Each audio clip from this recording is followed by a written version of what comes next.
Welcome back to Smith History, separating the Smith from the myth.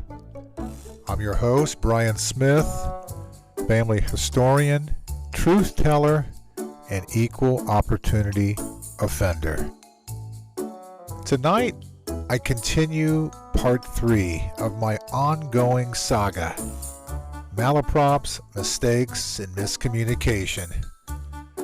Smith's stories so true, they legally qualify as evidence. Now, earlier in this series, I focused heavily on my brother Jeff, a man whose catalog of mishaps could fill its own library wing. But today, I'm sparing Jeff. Well, mostly. Instead, I'll distribute the embarrassment evenly across the family tree. Because in the Smith family, no branch escapes unshaken. Let me begin with my mother, a woman of determination, resilience, and a powerful sweet tooth. Mom lived on a fixed income. After bills were paid, there wasn't much left. But when she wanted something sweet, medical advice be damned. She would not be denied. Diabetes had already taken her foot and most of her eyesight, but her cravings, they were still fully operational. One summer day, she was babysitting my 3-year-old son, Marcus. Mom gathered every nickel and dime she had and told Dad, "Drive me to the ice cream shop." She, of course, stayed in the car. Walking was difficult, and sent Dad inside to place the order. Now, trusting Dad with a financial transaction was mistake number 1.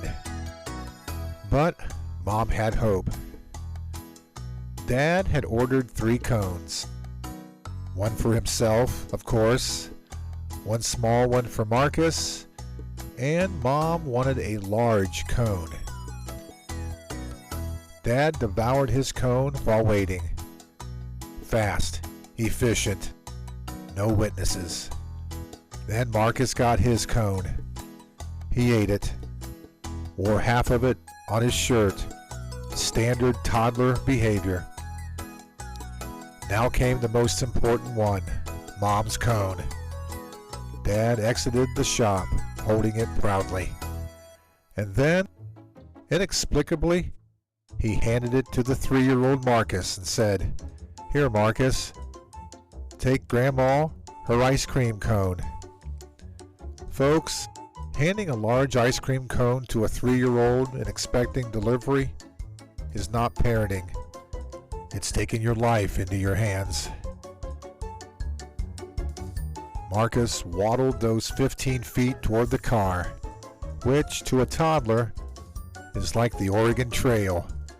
Just before reaching Grandma's waiting hand, he dropped the cone on the pavement in the blazing sun. At first there was silence, grief, melting tragedy.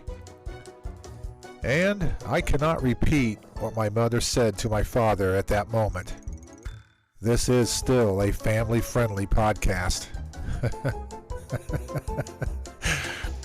But let's just say the book of Revelation may have taken notes.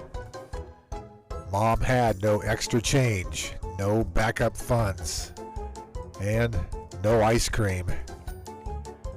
Dad, with remnants of his own cone still on his chin, he slinked back into the car like a man who knew the gates of judgment had opened.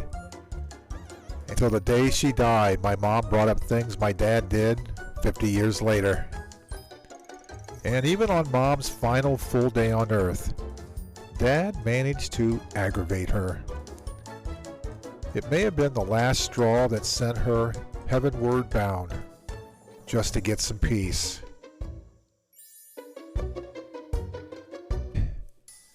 She had given my dad a very important task: mail the electric bill payment. She had already placed the stamp on the letter. She even wrote the return address on the letter, which is something she frequently did. Dad only had one job: look up the electric company's address and write it on the envelope. Instead, Dad simply mailed the letter with no destination. And so the day before Mom passed, the letter was returned to her, stamped, sealed, and faithfully nowhere bound. Mom asked Dad, "Why didn't you put the address on it?" Dad replied with his now legendary line, "The mailman knows the address. He knows where to send it." Friends, that statement alone qualifies my dad for sainthood in the church of miscommunication. And next we go to Brother Kyle. For this Smith story, Kyle was only 2 years old, but already committed to making Smith history. It was 1973, a Smith family road trip to Phoenix. 5 brothers packed in the back of our 1971 Impala. And that rear window had a wide, flat shelf. It was practically a bunk bed with sunlight. I remember vividly cars passing us on the highway. They were honking, laughing, pointing to the back window. Mom and Dad never noticed. The 4 older boys, we never noticed. But little Kyle had removed his diaper and was proudly sunbathing in the rear window, mooning every car that passed. At age 2, Kyle was already making bold public statements. To this day, he never retells this story, which is exactly why I do. Now let's move on to the 1980s, the era of softball glory and polyester uniforms. Rick and Randy, the notorious Twin Terrors, played in competitive tournaments. One event had a special rule. Each team was only allowed 1 home run over the fence per game. The strategy was clear: wait until runners are on base, then hit the big one. Rick led the game off as the first batter. First pitch, crack, over the fence. A solo home run. So much for strategy. Rick's stats looked fantastic. The team's chances, well, not so much.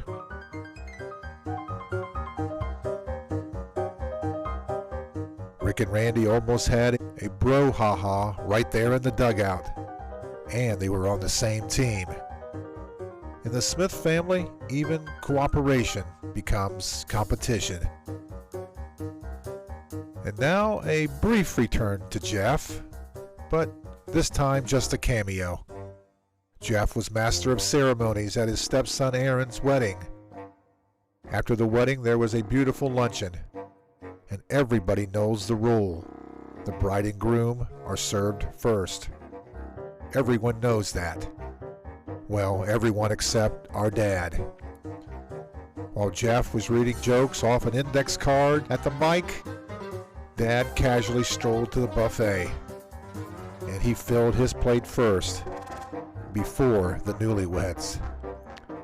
Most people would have been mortified. Not our dad.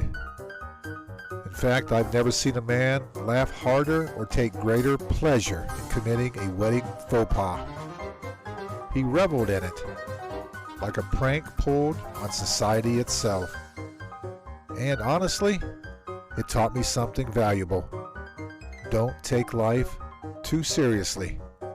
We're not getting out alive anyway, so we might as well enjoy the ride. Which is why I tell these Smith stories. None of these stories are told by family members themselves. That's why I'm here. Some families dig through genealogies. Some search dusty newspapers. In the Smith family, future generations can just listen to this podcast and say, yep, that explains everything.